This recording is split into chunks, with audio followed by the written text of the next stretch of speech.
नमस्कार दोस्तों, मैं शिव कृपाल मिश्रा और आप देख रहे हैं एटीएन लाइव 24 में बात सियासत की। आज हम बात कर रहे हैं कि क्या कारण है कई पार्टियों में लगातार प्रत्याशी दर प्रत्याशी बदले जा रहे हैं। जैसा कि आप सभी जानते हैं कि लोकसभा का चुनाव अपने पूरे शबाब में चढ़ता जा रहा है। इस लोकसभा चुनाव में अपने अपने प्रत्याशी को लेकर अपने अपने दल अपने अपनी शहमात के खेल में दाव पेच में कमी नहीं कर रहे हैं। हर दल ये चाहता है कि उसका प्रत्याशी ऐसा हो जो उसको सीट लेकर आए। ऐसे में अगर समाजवादी पार्टी की आप बात करें तो सबसे अव्वल नंबर पे है। समाजवादी पार्टी ने अब तक लगभग 10 संसदीय क्षेत्र के प्रत्याशी बदले।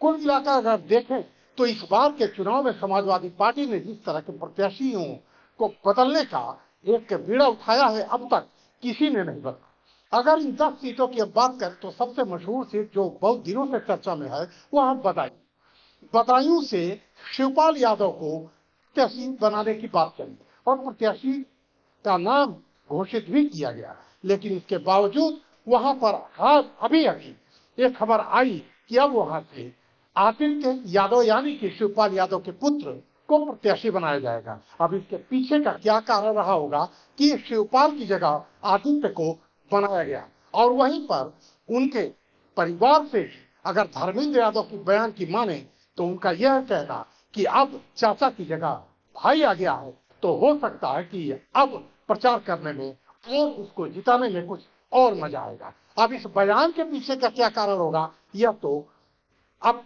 सियासी बातें हैं, परिवार ही जाने, लेकिन निश्चित रूप से इसमें कुछ न कुछ कारण परिवार में तो रहा ही होगा। लेकिन हम केवल बदायूं की ही क्या बात करें, इसके साथ साथ समाजवादी पार्टी ने अगर हम देखें तो मेरठ, बदायूं, संभल, बिजनौर, मिश्रिख, गौतम बुद्ध नगर और बागपत, इन सभी जगहों पे कहीं ना कहीं प्रत्याशी बदले। जैसे अगर हम मेरठ की बात करें तो मेरठ में दूसरे प्रत्याशी बदले गए थे और अतुल प्रधान के ऊपर एक तरह से मुहर लग गई थी समाजवादी पार्टी की। लेकिन अभी हाल ही में फिर अतुल प्रधान का टिकट काटकर वहां पर सुनीता वर्मा को टिकट दिया गया। मुरादाबाद से जैसा कि आप सभी जानते हैं एनटी हसन का टिकट काट के रुचि वीरा को दिया गया। रामपुर से मोहिबुल्लाह नदवी को दिया गया। बागपत से मनोज चौधरी की जगह अमरपाल को टिकट दिया गया। मिश्रिख से तो गजब हो गया। मिश्रिख से पहले बाप यानी कि रामपाल रघुवंशी को दिया गया, फिर उनके बेटे को दिया गया, फिर उनकी बहू को संगीता रघुवंशी को यह टिकट दिया गया। अब ऐसा क्या कारण हो गया कि एक ही सीट से पहले जिस व्यक्ति को चुना जाता है फिर उसके बेटे को टिकट दिया जाता है और फिर संगीता रघुवंशी यानी उनकी बहू को टिकट दिया जाता है। ऐसे ही अगर हम देखें तो जो समाजवादी पार्टी का गठबंधन जिससे यानी कि कांग्रेस से है, कांग्रेस में भी सीतापुर से नकुल दुबे का टिकट काटकर वहां से राकेश सिंह राठौर को दे दिया गया।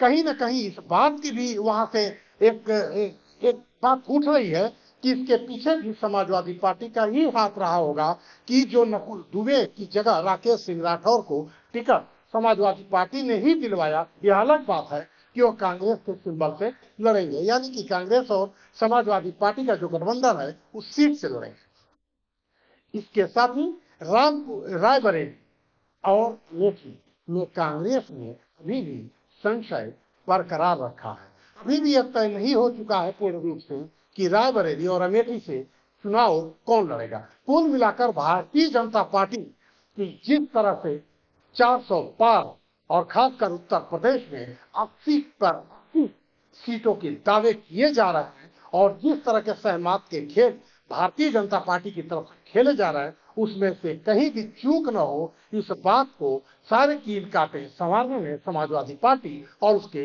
गठबंधन साथी कांग्रेस ने उठा लिया है। कुल मिलाकर कांग्रेस और समाजवादी पार्टी का गठबंधन यह चाहता है कि कैसे भी हो इस बार 80 पार नहीं होने देना है और भारतीय जनता पार्टी की किस तरह से लुटिया डुबोए इसको लेकर समाजवादी पार्टी और कांग्रेस पूरी तरह से अपने दिलो दिमाग के साथ प्रत्याशी उतारने की होड़ में यह घमासान कर रही है। देखना यह होगा कि जिस तरह के प्रत्याशियों के बदलने से और उनके समझने में जो बातें आ रही हैं कि इससे हो सकता है कि भारतीय जनता पार्टी को वो मात दे सके। अब तो यह समय के साथ चुनाव परिणाम बताएगा कि समाजवादी पार्टी का जो यह प्रयास है, कांग्रेस के गठबंधन का जो यह प्रयास है, वह भारतीय जनता पार्टी को कितनी मात दे सकती है। फिलहाल आज की बात सियासत में सिर्फ इतना ही है। आगे हम फिर बात करेंगे कि क्या सियासी घमासान इस लोकसभा चुनाव में चल रहा है।